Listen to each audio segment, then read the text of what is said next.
शुक्रवार को भारत के गृह मंत्री अमित शाह रेवाड़ी के सेक्टर 3 स्थित हुड्डा ग्राउंड नज़दीक गंगा सहाय अस्पताल भारतीय जनता पार्टी रेवाड़ी, कोसली व बावल प्रत्याशी के पक्ष में जनसभा करने आ रहे हैं, जिसकी सभी तैयारियां पूरी कर ली गई है। आइए सुनते हैं जिला अध्यक्ष से पूरी जानकारी। बहुत बहुत धन्यवाद। आज मेरे साथ इस प्रेस कॉन्फ्रेंस में जतिन अरेजा बैठे हैं, जो हमारे मीडिया प्रभारी हैं। हमारे मीडिया सह प्रभारी प्रवीण शर्मा जी बैठे हुए हैं। हमारे सोशल मीडिया के प्रभारी नितेश जी बैठे हुए हैं। आज एक बहुत महत्वपूर्ण विषय है, जिसके लिए मैंने ये प्रेस कॉन्फ्रेंस में आपसे बात करने की इच्छा रखी है कि कल हमारे रेवाड़ी शहर में हमारे माननीय गृह मंत्री अमित शाह जी आ रहे हैं। और अमित शाह जी, क्योंकि चुनाव चल रहे हैं, मैं ये मानती हूँ कि हम 3 सीटों पर, रेवाड़ी जिला में 3 सीटों पर लड़ रहे हैं। और मैं यही कहना चाहूँगी कि तीनों सीट जो हैं हम जीत चुके हैं। और अमित शाह जी के आने के बाद जो मार्जिन है वो बहुत ज़्यादा बढ़ने वाला है। मैं एक बात और कहना चाहूँगी, हमारे माननीय गृह मंत्री जी जो कहते हैं वो करते हैं। आप देखेंगे किस प्रकार से धारा 370 उन्होंने हटाई और खून का एक भी, उन्होंने वायदा किया था कि खून का एक भी कतरा नहीं बहेगा, और बहुत शांति से उन्होंने इतना बड़ा डिसीजन लिया। और अब क्योंकि उनको राजनीति का चाणक्य कहा जाता है और वो रेवाड़ी में आ रहे हैं, तो मैं मानती हूँ कि जो रेवाड़ी की जनता है वो पलके बिछाकर उनके स्वागत का इंतज़ार कर रही है। भारतीय जनता पार्टी ने जिस प्रकार से देश के लिए काम किया है, माननीय नरेंद्र मोदी जी ने, अमित शाह जी ने जिस प्रकार से बड़े डिसीजन लिए हैं, जो देश की जनता है लगातार उनके साथ चल रही है। आज जब हरियाणा के चुनाव हैं तो रेवाड़ी जिले की जो तीनों सीटें हैं वो जीतने का काम हम करेंगे।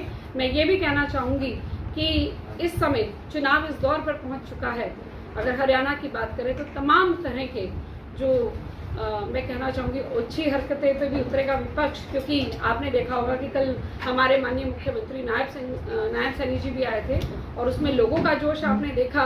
और आज जब मैं यहाँ पर बात कर रही हूँ कि अमित शाह जी आएंगे तो कल तो वो सुपड़ा साफ करके चले जाएंगे, तो उसको देखते हुए कहीं ना कहीं विपक्ष जो है वो ऊंची हरकतों पे भी उतरेगा, लांछन भी लगाए जाएंगे, हर तरह की कोशिश की जाएगी कि किसी तरह से ये इलेक्शन जीता जाए। क्योंकि अभी भी आप देखेंगे तमाम तरह के झूठ बोले जा रहे हैं। ज़्यादा दूर की बात नहीं है, रेवाड़ी में अगर मैं जो कैंडिडेट की बात करूँ तो एक झूठ को लेकर चले हैं कि मैं डिप्टी सीएम बन जाऊँगा। अब उनके पिताजी भी लगातार 6 बार जब तक वो सीएम से ही लड़ाई कर लेते थे, और लड़ाई करने का कारण ये नहीं था कि उनको जनता के हितों के बारे में सोचना था। वो हमेशा कभी न कभी अपने मंत्रालय के लिए, कभी परिवार में नौकरियों के लिए, इन सब मुद्दों पर उन्होंने जो है हमेशा मुख्यमंत्री से लड़ाई की है। मैं ये कहना चाहती हूँ कि जिस प्रकार से कांग्रेस की स्थिति है हरियाणा में, तमाम तरह के झूठ बोले जा रहे हैं। ये कहा जा रहा है कि जैसे हम आएंगे हम अपना पहला घर भरने का काम करेंगे। ये कह रहे हैं कि हम कोटे पे नौकरियां देंगे, 50 वोट दीजिए और 1 नौकरी लीजिए। तो जनता को बड़े अच्छे से समझ आ रहा है कि बिना पर्ची खर्ची जो नौकरियां देने का काम है वो भारतीय जनता पार्टी ने किया है।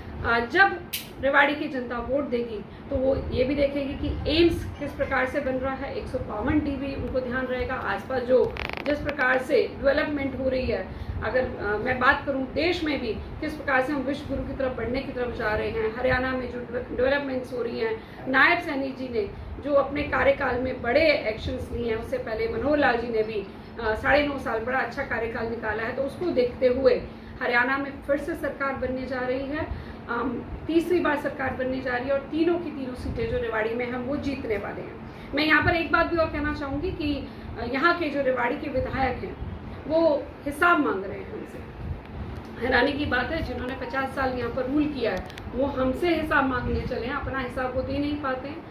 तो पहले कम से कम अपना वो हिसाब दे दें। मेरी सरकार जो है, जब तक मैं अगर यहाँ पर बात करूँ तो उन्होंने हमेशा इस चीज़ को माना है कि सबका साथ समान विकास, और जितने भी विधायक हैं चाहे पक्ष हैं या विपक्ष हैं, सबको बजट दिया कि वो विकास के कार्य कराएं। तो मैं एक प्रश्न पूछना चाहूँगी उनसे, मेरे से वो हिसाब मांग रहे हैं, मेरी पार्टी से हिसाब मांग रहे हैं, कम से कम वो जो 15 करोड़ उनको मिले थे सरकार की तरफ से, उनका हिसाब दे दें क्या काम करा है।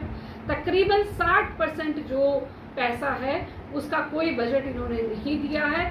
जितने भी आरोप ये लगाते रहे हैं, चाहे यहाँ पर 6 महीने में आए, 15 दिन में आए, 20 दिन में आए, रहते तो वो गुड़गांव में हैं। कभी कभी अचानक से उनको याद आ जाता है कि चलिए आज चलते हैं, और जाकर अटैक कर देते हैं भारतीय जनता पार्टी पर, लगेगा कि हाँ चलो कहीं ना कहीं विधायक है, तो वो जब भी आए हैं तो आकर उन्होंने क्वेश्चन उठाए हैं, लेकिन उनसे ये प्रश्न पूछें कि उनके पिताजी ने इतने लंबे समय में क्या किया था, उसका जवाब दे दें।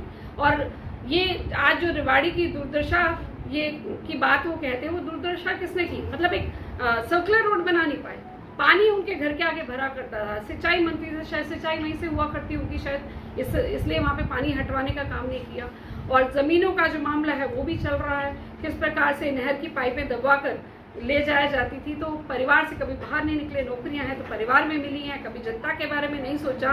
तो आज मुझे लगता है कि रेवाड़ी की जनता जान चुकी है, आज साथ देने का समय है भारतीय जनता पार्टी का, माननीय अमित शाह जी का, यहाँ पर अगर मैं बात करूँ नायक सैनी जी का, उनके दोनों के आने से जो रेवाड़ी की हवा बदली है, आप ये देखेंगे कि हम बहुत बड़े मार्जिन से जीतेंगे। आप ये कह रहे हैं कि तीनों सीट हम जीत रहे हैं, अमित शाह आने के बाद सूपड़ा साफ हो जाएगा, आप किस वजह से कह रहे हैं? क्या कुछ आपके पास ऐसा पैमाना है कि आप जीत का दावा कर रहे हैं? देखिए, मुझे लगता है मैंने अपनी बात में बहुत सारी चीज़ें आपके सामने रखी हैं, विकास के कार्य जो अगर कराए हैं। मैं ऊपर अगर नरेंद्र मोदी जी की बात करूँ कि किस प्रकार से उन्होंने बड़े स्टेप लिए हैं, अगर जन कल्याणकारी योजनाओं की बात है तो आयुष्मान की बात ले लीजिए, महिलाओं के लिए बात कर लीजिए, कोई व्यक्ति ऐसा सोचता नहीं था, आज तक ऐसा कोई प्रधानमंत्री नहीं है जिसने इस विषय को उठाया हो कि जो महिलाओं के लिए शौचालय होने चाहिए। उसको विषय को उठाना, और खासकर तब जब 40% अपराध इसलिए होते थे क्योंकि महिलाएं खुले में शौच में जाती थी। तो बड़े एक्शन लेने हो, धारा 370 की बात हो, पाकिस्तान को जवाब देने की बात हो, या जो भी एक्शन लिए गए हैं उसके बाद जन कल्याणकारी योजनाएं। और अगर मैं प्रदेश में बात करूं तो प्रदेश में भी जिस प्रकार से हमने काम किया है उसको देखते हुए जो जनता है सच में कांग्रेस का सुपड़ा साफ करने वाली है। कल क्या शेड्यूल रहने वाला है? कल माननीय गृह मंत्री जी यहाँ सेक्टर 3 ग्राउंड में हमारे पास 10:30 बजे के करीब पहुँचेंगे। यहाँ पर जो तीनों विधानसभाओं की जिले की ये रैली है, जिसमें हमारे साथ में माननीय राव इंद्रजीत सिंह जी भी रहेंगे, हमारे जो सह प्रभारी हैं प्रदेश के सुरेंद्र नागर जी वो रहेंगे, साथ में हमारे जिला के प्रवासी प्रभारी अनुज चतुर्वेदी जी रहेंगे, हमारे जो तीनों कैंडिडेट्स हैं वो रहेंगे, बनवारी लाल जी, और बाकी जितनी भी हमारी लीडरशिप है वो वहाँ पर रहेगी, और पूरे भारतीय जनता पार्टी के कार्यकर्ता वहाँ पर रहेंगे, और सभी जो है माननीय गृह मंत्री अमित शाह जी के संबोधन को सुनेंगे। समय से सीएम का दावा करते आ रहे हैं, वो भी नहीं बन पाए। जितना लंबा समय कप्तान साहब को, उतना ही लंबा समय राव साहब को होगा।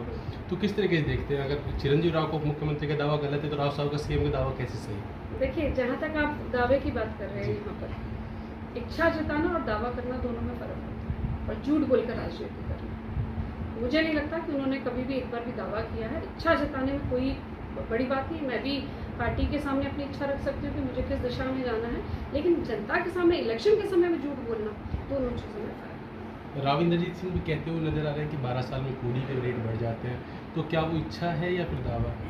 इच्छा कैसे हो सकती है? अगर कोडी अपने आप को दिखाते हैं तो कैसे इच्छा हो सकती है? नहीं, उन्होंने एक उम्मीद जताई है कि इतना समय हो गया पार्टी में, तो उस उम्मीद की बात है यहाँ पे दावा नहीं है।